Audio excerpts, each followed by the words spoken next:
ডুমুর খাওয়া তো স্বাস্থ্যের জন্য খুব উপকারী আমরা জানি, কিন্তু এই রান্নার ঝামেলার জন্য ডুমুরটা সচরাচর কিন্তু আমরা বাজার থেকে কিনি না, রান্নাও করি না। কিন্তু আমি তবুও বলবো যে একবার হলেও কিন্তু বাড়িতে ডুমুর রান্না করে দেখবেন, দুর্দান্ত স্বাদ হয় খেতে। নমস্কার বন্ধুরা, সংসারের রীতিকথায় সবাইকে স্বাগত জানিয়ে আমি তনুশ্রী চলে এসেছি নতুন একটা রেসিপি নিয়ে। অনেক সময় হয় নিরামিষ রান্নার দিন যে কি রান্না করব সেটা আমরা ভেবে পাই না, কারণ মাছ মাংস ডিম রান্না করা তো কোনো ব্যাপার নয়, ওটা তো হয়েই যায়। কিন্তু নিরামিষের দিন আমাদের ভাবতে হয় কি রান্না করব। সেরকমই একটা নিরামিষ রান্না আজ আমি আপনাদের দেখাবো। আজ আমি যে সবজিটা রান্না করে দেখাবো এটা কিন্তু আমরা বাজার থেকে সচরাচর কিনি না বললেই চলে, শুধুমাত্র একটু কাটার ঝামেলার জন্য আমরা কিন্তু কিনি না। কিন্তু এই সবজিটার পুষ্টিগুণ অনেক, আমরা জানি, জেনেও কিন্তু আমরা শুধুমাত্র ঝামেলার কারণে কিনি না। চলুন খুব সহজে কিভাবে রান্না করা যায় সেটাই আপনাদের দেখাবো। এই যেগুলো বেশি বড় বড় হয়ে গেছে সেগুলো নেব না, ছোটো ছোটো ডুমুরগুলো রান্না করলে বেশি ভালো লাগে। আর ডুমুরগুলো তো এই বোটাগুলো বাদ দিয়ে দিতে হবে, তারপরে কাটতে হবে। কেটে নিয়ে আমি দেখাচ্ছি কীরকমভাবে কেটেছি। ডুমুরগুলো তো আমি ভালো করে কেটে নিয়েছি, ধুয়েও নিয়েছি। আর যেগুলো একটু বেশি বড় বড় ছিল সেগুলো আমি নিইনি, ফেলে দিয়েছি। এই যে এরকম সাইজেরগুলো নিয়েছি, আর যেগুলো আরও ছোট ছিল সেগুলো নিয়েছি। কারণ বড়গুলো তো বেশি দানা হয়ে যায়, সেগুলো ভালো লাগে না, তাই আমি সেগুলো নিইনি, এগুলো নিচে এইভাবে কেটে ধুয়ে নিয়েছি। ডুমুর কিন্তু কাটার একটা নিয়ম আছে। এই যে ডুমুরগুলো দুভাগ করে নিয়েছি, এবার একটা চামচের পেছন দিক করে এই যে ভেতরের দানাগুলো, এই দানাগুলো কিন্তু বের করে ফেলে দিতে হয়। এটা একটু সময় সাপেক্ষ ব্যাপার, আর এই জন্যেই কিন্তু ডুমুর রান্না করতে একটু সময় লেগে যায় বলে রান্নাটা সবসময় করা হয়ে ওঠে না। এই যে এরকমভাবে বের করে দিতে হয়। এই যে ডুমুরটা নিয়ে এইভাবে চামচের পেছন দিক করে এই ভেতরের দানাগুলো এরকম বের করে দিতে হবে। আর যেগুলো ছোটো সেগুলো থেকে বের করার কিছু নেই, সেগুলো তো এমনি দুটুকরো করে কেটে নিলেই হবে, কিন্তু এই বড়গুলো থেকে এইভাবে দানাটা বের করে নিতে হবে। আমি আরেকবার কাছ থেকে দেখিয়ে দিচ্ছি। এই যে ডুমুরটা নিয়েছি, এরপর এই চামচের পেছনটা করে এইভাবে দানাগুলো বের করে দেওয়া। এই যে এইভাবে দেখুন সব দানাগুলো বেরিয়ে যাচ্ছে, এইভাবে দানাগুলো বের করে দিতে হবে। আর যেগুলো ছোটো ওগুলো তো দরকার নেই, এইভাবে সব ডুমুরগুলো আমি কেটে নেবো। আমি একটা প্রেশার কুকারে দিয়েছি, আর দিয়ে দিলাম একটু নুন। এবার দিয়ে দিলাম হাফ চামচ হলুদ গুঁড়ো। এবার আমি একটা সিটি বাজিয়ে নেব। এটা আপনারা কড়াইও করতে পারেন, তো আমি যাই হোক প্রেশার কুকারে দিয়ে একটা সিটি বাজিয়ে নেব। ডুমুরগুলো তো আমি সেদ্ধ করে নিয়েছি, আর সেদ্ধ করে জলটাও ঝরিয়ে নিয়েছি। এখানে আমি একটা কড়াই বসিয়ে দিয়েছি, আর কড়াইয়ে দিয়ে দিলাম সর্ষের তেল। 2 চামচ সর্ষের তেল দিলাম।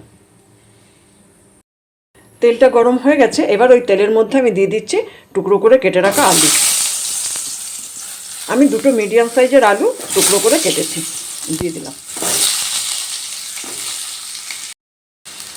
এবার দিয়ে দিলাম 1 চামচ নুন। এবার আমি আলুগুলো ভালো করে ভেজে নেব, একটু লাল লাল করে ভেজে নেব আলুগুলো। আলুগুলো তো লাল লাল করে ভাজা হয়ে গেছে, এবার আমি আলুগুলো তুলে নিচ্ছি। সব আলুগুলোই আমি তেল থেকে তুলে নেব।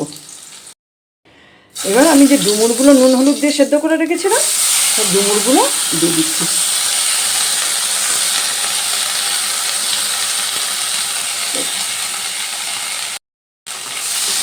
ওই তেলের মধ্যে ডুমুরগুলো দিয়ে একটু ভালো করে ভেজে নেব। ডুমুরগুলো একটু ভাজা হয়ে গেছে, এবার আমি ডুমুরগুলো তুলে নিচ্ছি। সব ডুমুরগুলো আমি তুলে নেব। ডুমুরগুলো তো ভেজে তুলে নিলাম। এবার ওই কড়াইয়ে আমি দিয়ে দিচ্ছি 2 চামচ সর্ষের তেল। তেলটা তো গরম হয়ে গেছে, এবার আমি ওই তেলের মধ্যে দিয়ে দিচ্ছি একটা তেজপাতা, একটা শুকনো লঙ্কা, হাফ চামচ সাদা জিরে, আর এই একটা ছোটো এলাচ ফাটিয়ে নিয়ে দিয়ে দিলাম ফোড়নের জন্য। এবার ফোড়নটা একটু ভালো করে ভেজে নেব। ফোড়নটা তো ভেজে নিয়েছি, এবার আমি ওই তেলের মধ্যে দিয়ে দিলাম একটা টমেটো, একটা ছোটো সাইজের টমেটো টুকরো করে কেটে দিয়ে দিলাম। টমেটোগুলো একটু আমি ভালো করে তেলের মধ্যে নাড়াচাড়া করে নিচ্ছি। টমেটো তো এমনি নরম হয়ে যাবে। আমি রান্নাটা নিরামিষ করছি, আপনারা চাইলে এটা পেঁয়াজ রসুন দিতে পারেন। টমেটো দেওয়ার আগে পেঁয়াজ রসুনটা দিয়ে দেবেন, তারপর টমেটো দিয়ে কষাবেন। আমি নিরামিষ করছি, পেঁয়াজ রসুনটা দিলাম না। এরপর আমি দিয়ে দিচ্ছি 1 চামচ আদা বাটা।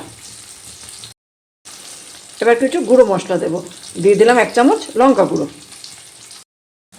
দিয়ে দিচ্ছি 1 চামচ হলুদ গুঁড়ো, আর দিলাম 1 চামচ জিরে গুঁড়ো।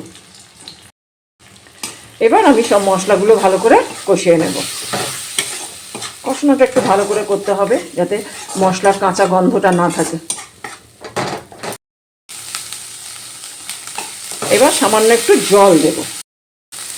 মশলার বাটিটা ধুয়েই সামান্য জল দিলাম যাতে মশলাটা পুড়ে না যায়। এবার ভালো করে কষাতে হবে। মশলাটা তো ভালো করে কষানো হয়ে গেছে। এবার আমি যে আলুগুলো ভেজে রেখেছিলাম আলুগুলো দিয়ে দিলাম। আলুগুলো দিয়ে আবার ভালো করে কষিয়ে নেব।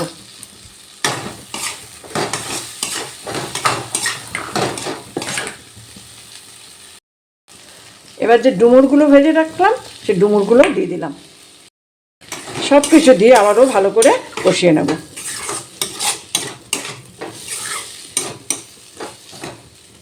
কষানোটা তো হয়ে গেছে, এবার দিয়ে দিচ্ছি জল।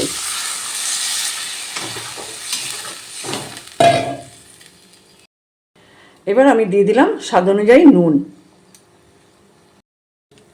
এবার আমি একটা ঢাকা দিয়ে দিলাম। ঢাকা দিয়ে এটা ফুটতে দিলাম, কারণ আলুগুলো ভাজা আছে, নরম আছে, কিন্তু আরেকটু তো সেদ্ধ হতে হবে, সেই জন্য আমি ঢাকা দিয়ে দিলাম। 5-7 মিনিট ফুটুক, তারপর দেখাচ্ছি। এবার আমি ঢাকাটা খুলে দিলাম। ওপর থেকে দিয়ে দিচ্ছি 2টো কাঁচা লঙ্কা। এবার দিয়ে দিচ্ছি সামান্য একটু চিনি। নিরামিষ রান্না একটু হালকা চিনি দিলে ভালো হয়, একটু চিনি দিলাম। ওপর থেকে দিয়ে দিচ্ছি 1/2 চামচ গরম মশলা গুঁড়ো। ওপর থেকে ছড়িয়ে দিলাম 1 চামচ ঘি। যে কোনো নিরামিষ রান্না কিন্তু ঘি গরম মশলা দিয়ে করলে খেতে বেশ ভালো লাগে। এরপর আমি গ্যাসটা বন্ধ করে 5 মিনিট স্ট্যান্ডিং টাইমে রাখছি, তারপর আপনাদের দেখাচ্ছি। দেখুন একদম রেডি হয়ে গেল ডুমুরের ডালনা। এইভাবে ডুমুরের ডালনা বাড়িতে একদিন করে দেখতে পারেন। ভীষণ সুন্দর খেতে হয়। নিরামিষ রেসিপি হিসেবে দুর্দান্ত স্বাদের রেসিপি। যারা এখনও কোনো দিন ডুমুরের ডালনা বাড়িতে রান্না করেননি, আমি তাদের অনুরোধ করব আমার রেসিপিটা ফলো করে বাড়িতে একবার বানিয়ে দেখার জন্য। আমার রেসিপিটা ফলো করে বাড়িতে বানালে কেমন হয়েছে জানাবেন। ভালো লাগলে একটা লাইক দেবেন। দেখলেন কত সহজে রান্নাটা হয়ে গেল, আর দেখতে কত সুন্দর লাগছে দেখুন। এটা খেতেও কিন্তু দুর্দান্ত লাগে। শুধু যে ভাতের সাথে ভালো লাগে তা কিন্তু নয়, রুটি পরোটার সঙ্গেও কিন্তু এটা খুব ভালো লাগে। তাই আমি আপনাদের অনুরোধ করব একবার হলেও আমার রেসিপিটা ফলো করে বাড়িতে বানিয়ে দেখবেন। বাড়িতে বানালে কেমন হয়েছে জানাবেন। ভালো লাগলে একটা লাইক দেবেন। যারা এখনও আমার চ্যানেলটা সাবস্ক্রাইব করেনি তাদের অনুরোধ করব আমার চ্যানেলটা সাবস্ক্রাইব করে নেওয়ার জন্য। আর অলরেডি যারা সাবস্ক্রাইব করেছেন, আমার সঙ্গে আছেন, পাশে আছেন, তাদের তো অসংখ্য ধন্যবাদ। এইভাবে আমার সঙ্গে থাকুন, পাশে থাকুন। সবাই ভালো থাকুন, সুস্থ থাকুন। দেখা হবে অন্য কোনো দিন অন্য কোনো ভিডিও নিয়ে। ভালো থাকবেন সবাই।